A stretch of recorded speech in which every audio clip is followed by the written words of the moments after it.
વિરામ બાદ આગળ કરીએ. સુરેન્દ્રનગર મનપાની યાદી જાહેર થતાં જ રાજુ કરપડા એક્શનમાં છે. આજે જ ભાજપમાં જોડાયેલા રાજુ કરપડાનું નિવેદન, તમામ ઉમેદવારોને જીતાડવા માટે કામ કરીશું, ભાજપને વધુ મજબૂત કરવા માટે કામ કરીશું. હું ટિકિટ માટે નહીં, પક્ષ માટે કામ કરવા આવ્યો છું. ખેડૂતોના હિતમાં કામ કરવા માટે ભાજપમાં જોડાયો છું.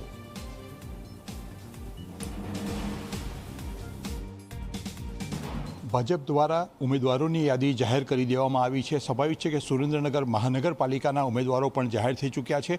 ત્યારે સૌ પ્રથમ આ ઉમેદવારોની યાદી અને રાજુ કરપડા જે સુરેન્દ્રનગરથી જ બિલોંગ કરે છે, પહેલું રિએક્શન તમારું શું? સુરેન્દ્રનગર મહાનગરપાલિકાના ઉમેદવારો જાહેર થઈ ચૂક્યા છે ત્યારે સ્વાભાવિક છે કે જ્યારે હું ભારતીય જનતા પાર્ટી સાથે જોડાયેલો છું તો ભારતીય જનતા પાર્ટીને કેમ કરીને હું નાનામાં નાની મારી મદદથી ભારતીય જનતા પાર્ટીને વધુ મજબૂત બનાવી શકું એ પ્રયત્ન થાય.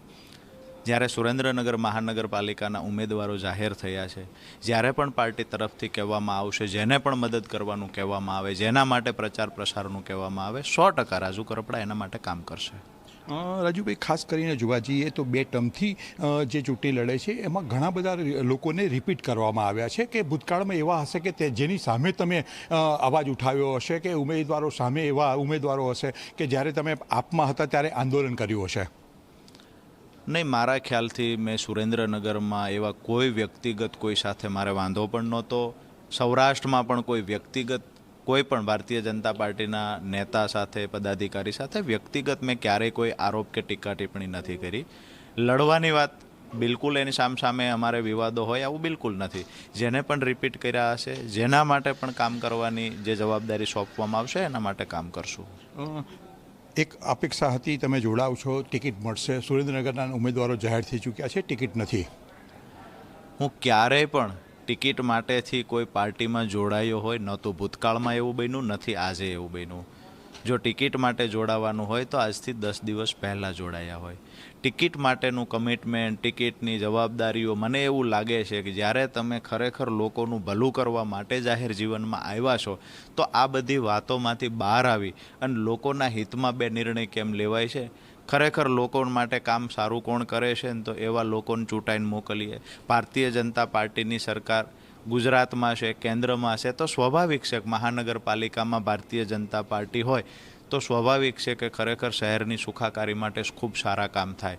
સુરેન્દ્રનગર જિલ્લામાં આમ પણ ભારતીય જનતા પાર્ટી મજબૂત છે અને આવનાર સમયમાં મજબૂતાઈથી સારું પરફોર્મન્સ કરી અને મને એવું લાગે છે કે ઐતિહાસિક લીડથી ભારતીય જનતા પાર્ટી સુરેન્દ્રનગર મહાનગરપાલિકા બનાવશે. એક અંતિમ પ્રશ્ન, સુરેન્દ્રનગર મહાનગરપાલિકાની યાદીમાં તમારું નામ નથી એટલે એવું માની લેવાય કે હવે વિધાનસભા જ સીધું રાજુભાઈનો ગોલ છે? મને એવું લાગે છે કે એવું કાંઈ માની લેવા કરતાં એક ઈમાનદાર સૈનિક તરીકે જે મારી ફરજ અદા કરવાની છે એ ફરજ હું અદા કરું છું. પાર્ટી જે કામગીરી આપશે એ ચોક્કસથી કામગીરી કરશું. આભાર રાજુભાઈ. રાજુભાઈએ સ્પષ્ટ કીધું કે જે પ્રકારે સુરેન્દ્રનગરના ઉમેદવારો જાહેર થયા છે એ તમામને જીતાડવા માટે તેઓ લાગી જશે. રાજુભાઈનું યાદીમાં નામ નથી એટલે ક્યાંક ને ક્યાંક હવે વિધાનસભામાં રાજુભાઈનો ઉમેદવાર તરીકે ભવિષ્યમાં તમે જુઓ તો નવાઈ માનવી નહીં. કેમેરામેન રમેશ ટુડિયા સાથે હિતલ પારેખ, જી મીડિયા, ગાંધીનગર.